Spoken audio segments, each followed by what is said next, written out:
తూర్పు గోదావరి జిల్లా మునికుడలిలో గోదావరి పుష్కరాల ఏర్పాట్లకు సంబంధించి అభివృద్ధి పనులు వేగంగా కొనసాగుతున్నాయి. పుష్కరాలు సమీపిస్తున్న నేపథ్యంలో మునులు నడయాడిన పవిత్ర ప్రాంతంగా పేరుగాంచిన మునికుడలి ఘాట్ ను ఆధునిక సౌకర్యాలతో మోడర్న్ ఘాట్ గా తీర్చిదిద్దుతున్నట్లు కూటమి ప్రభుత్వం చెబుతోంది. భక్తులకు మెరుగైన సదుపాయాలు కల్పించే లక్ష్యంతో చేపడుతున్న పనులపై స్థానిక ప్రజల్లో ఆసక్తి నెలకొంది. ఈ ఘాట్ అభివృద్ధి పనులను పరిశీలించేందుకు ఆంధ్రప్రదేశ్ ఉప ముఖ్యమంత్రి పవన్ కళ్యాణ్ త్వరలో మునికుడలికి వచ్చే అవకాశం ఉందని రాజనగరం ఎమ్మెల్యే బత్తుల బాలరామకృష్ణ తెలిపారు. రాష్ట్రంలో గౌరవ ముఖ్యమంత్రి శ్రీ నారా చంద్రబాబు నాయుడు గారు, గౌరవ ఉప ముఖ్యమంత్రి శ్రీ కొణిదెల పవన్ కళ్యాణ్ గారి ఆధ్వర్యంలో అద్భుతమైనటువంటి సుపరిపాలన ప్రజలందరికీ కూడా అందిస్తున్నాం. దానికి కావలసినటువంటి పూర్తి సహాయ సహకారాలని భారతదేశ ప్రధానమంత్రి వర్యులు గౌరవనీయులు నరేంద్ర మోడీ గారు కూడా పూర్తి స్థాయిలో సహకారం అందిస్తూ ఆంధ్రప్రదేశ్ రాష్ట్రాన్ని అన్ని విధాల సంక్షేమం అభివృద్ధి కూడా జోడెద్దుల పాలన వలె ముందుకు తీసుకెళ్తున్నారు. అలాంటి తరుణంలో మనకి ఈ యొక్క గోదావరి పుష్కరాలు రావడం అనేది చాలా సంతోషకరమైనటువంటి విషయం. ఆ పుష్కరాలు కూడా అంగరంగ వైభవంగా జరగాలి. అంతేకాకుండా ఇక్కడికి వచ్చే భక్తులకు కావలసినటువంటి పూర్తి సదుపాయాలని, వారికి కావలసినటువంటి శానిటేషన్ విషయంలో కానీ, మెడికల్ విషయంలో కానీ, అలాగే వాళ్ళకి అల్పాహారం ఆహారం విషయంలో కానీ, వాటర్ విషయంలో కానీ, అలాగే మనకి ఘాట్లో స్నానం ఆచరించడానికి కావలసినటువంటి ఇన్ఫ్రాస్ట్రక్చర్ కానివ్వండి, అదేవిధంగా పిండ ప్రదానాలు చేసుకోవడానికి ఏదైతే వస్తారో వారికి కూడా అన్ని విధాల ఏర్పాట్లు చేయాలని గౌరవ ముఖ్యమంత్రి నారా చంద్రబాబు నాయుడు గారు, రాష్ట్ర ప్రభుత్వ యంత్రాంగం అంతా కూడా నిమగ్నమై ఉంది. దానిలో భాగంగా మొన్న వారం రోజుల కిందట మనకు ఉప ముఖ్యమంత్రి వర్యులు శ్రీ కొణిదెల పవన్ కళ్యాణ్ గారు రాజమండ్రి విచ్చేయడం, గోదావరి నదీ జలాల్లో కలుషితమైనటువంటి వాటర్ అంతా కలవడం, ఫ్యాక్టరీలు వ్యర్థ పదార్థాలు కూడా అందులో కలవడం, దానివల్ల పొల్యూషన్ అవుతుందన్న విషయం కూడా వారు గుర్తించి ఖచ్చితంగా ఈ గోదావరి నది పరివాహక ప్రాంతంలో ఉన్నటువంటి 6 జిల్లాలకు సంబంధించినటువంటి ఈ పొల్యూషన్ అంతా కూడా దాన్ని ఫిల్టర్ చేయాలి, దాని ప్రక్షాళన జరగాలని చెప్పి 100 కోట్ల రూపాయల నిధులను వారు కేటాయించడం కూడా జరిగింది. వారికి మనస్ఫూర్తిగా ఈ యొక్క రాజానగరం నియోజకవర్గ ప్రజలందరి తరఫున, కూటమి ప్రభుత్వం తరఫున, కూటమి నాయకుల తరఫున, ముఖ్యంగా ఈ యొక్క 6 జిల్లాల ప్రజానీకం తరఫున కూడా ఉప ముఖ్యమంత్రి వర్యులకి నేను మనస్ఫూర్తిగా ధన్యవాదాలు తెలియజేస్తున్నాను. గోదావరి ప్రక్షాళన జరగాలి. ఆ యొక్క గోదావరి ప్రక్షాళన జరిగిన దాంట్లో పుణ్య పుష్కరాలు ఆచరించాలి. అందరూ కూడా ముక్తి మోక్షాలతో పాటు అందరూ ఆరోగ్యంగా కూడా వాడి ఇంటికి చేరుకోవాలనేది ఒక మంచి సంకల్పంతో ఈ కార్యక్రమాన్ని తలపెట్టారు. ఇక్కడ మనం ముఖ్యంగా చూసుకున్నట్లయితే గోదావరి పుష్కరాలు అని అంటే మన ప్రతిసారి గుర్తొచ్చేది రాజమండ్రి అనేది అనుకుంటారు. కానీ రాజానగరం నియోజకవర్గంలో ఇక్కడ సీతానగరం మండలం అనేది మనకి ఇక్కడ 13 ఘాట్లు ఉన్నాయి.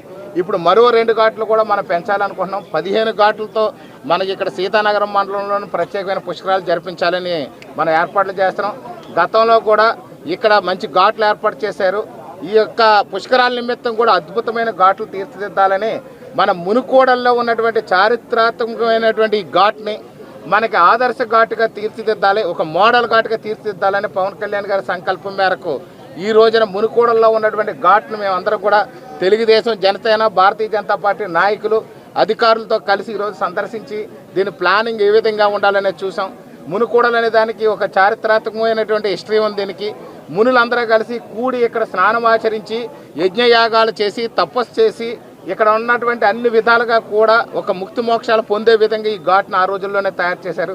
ఇప్పటికీ కూడా అంతర్ముఖంగా వాళ్ళు వచ్చి తెల్లవారుజామున స్నానం ఆచరించి వెళతారనేది కూడా ఒక ప్రతీక, పెద్దల నమ్మకం కూడా.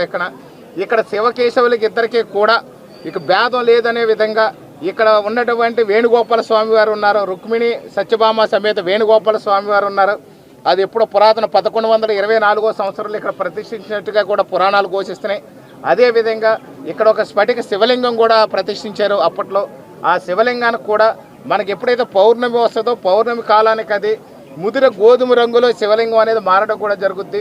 అదేవిధంగా అమావాస్య వచ్చేసరికి ముదిర నీలం రంగులో కూడా ఆ శివలింగం మారుతుందని చెప్పేసి ఇక్కడ భక్తుల యొక్క ప్రతీక, చారిత్రాత్మకమైనటువంటి పురాణాల్లో కూడా ఘోషిస్తుంది. అది ఎంత పుణ్య ప్రసిద్ధి చెందినటువంటి మునుకోడల్ని ఆదర్శ ఘాటుగా, అదేవిధంగా ఒక మోడల్ ఘాటుగా తీర్చిదిద్దాలని ఉప ముఖ్యమంత్రి కొణిదెల పవన్ కళ్యాణ్ గారు ఆదేశించడం, దానికి మేమందరం కూడా నడుం కట్టి ఈ యొక్క ఘాట్ను ఆదర్శ ఘాటుగా మనం తీర్చిదిద్ది ఈ ఘాట్ని కూడా త్వరలో ఉప ముఖ్యమంత్రి గారితో ప్రారంభోత్సవం చేసి మనం ఈ ప్రజలకు అందుబాటులో తీసుకొచ్చి దీన్ని విస్తృతంగా ప్రచారం చేసి ప్రజల్లో తీసుకెళ్ళి సుమారు 6 రాష్ట్రాల ప్రజలకి ఒరిస్సా, అదేవిధంగా ఛత్తీస్గఢ్, తెలంగాణ, కర్ణాటక, కేరళ, మనకి ఇక్కడికి వచ్చేసరికి తమిళనాడు, ఈ విధంగా ఆంధ్రప్రదేశ్ అన్ని ప్రాంతాల వాళ్ళు కూడా ఇక్కడికి వచ్చే విధంగా ఏర్పాట్లు చేస్తున్నాం.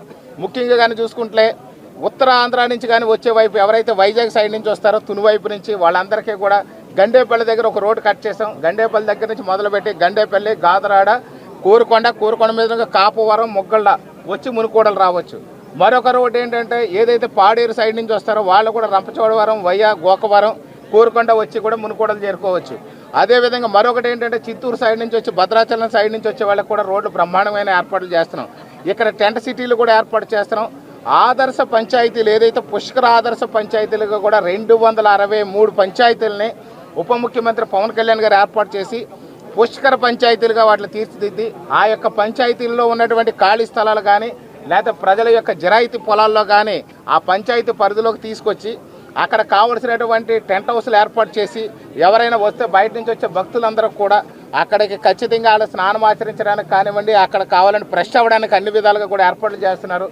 అల్పాహారం, భోజనం వసతులు కూడా పూర్తిగా దాతల సహకారంతో అటు ప్రభుత్వ సహకారంతో కూడా మనం ఇక్కడ మంచి ఏర్పాట్లు చేయాలనుకుంటున్నాం. ఈసారి పుష్కరాలు రాజానగరం నియోజకవర్గం సీతానగరం మండలం అద్భుతంగా జరగబోతున్నాయి. ప్రధానమైనటువంటి ఘాటు మునుకోడల ఘాటు. ఇది కాకుండా పురుషోత్తపట్నం నుంచి బొబ్బుల్లంక వరకు కూడా 15 ఘాట్లు, ఇప్పటికే 13 ఘాట్లు శాంక్షన్ అని. ఎడిషనల్గా ఇంకొక వెదులపల్లి ఒకటి ఘాట్ ఒకటి, ఇంకొక ఘాట్ని కూడా మనం పరిశీలిస్తున్నాం. రాజంపేటలో ఒకటి, వెదులపల్లి ఒకటి కూడా ఘాట్లు పరిశీలన పెట్టాము. ఇప్పుడు